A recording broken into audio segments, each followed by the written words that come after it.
Hey guys, I'm here with Altered Studio and today we're going to be doing morphs in different languages. So I've got an audio clip of the French film Intouchable loaded in Altered Studio here, and I am going to show you guys the best way to morph it considering it's in French. So let's listen to the bit that we want to morph. C'est touchant des taches rouges sur un fond blanc. Et ça coûte combien ça?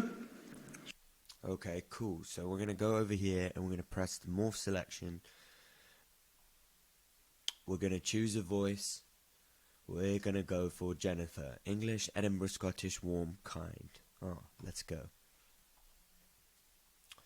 So here's the most important part when morphing in a different language.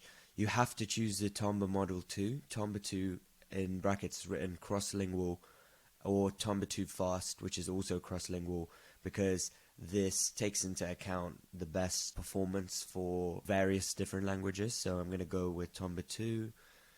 I'm going to make this and press synthesize that. Let's give that a listen. C'est touchant de taches rouges sur un fond blanc. Mais ça coûte combien ça?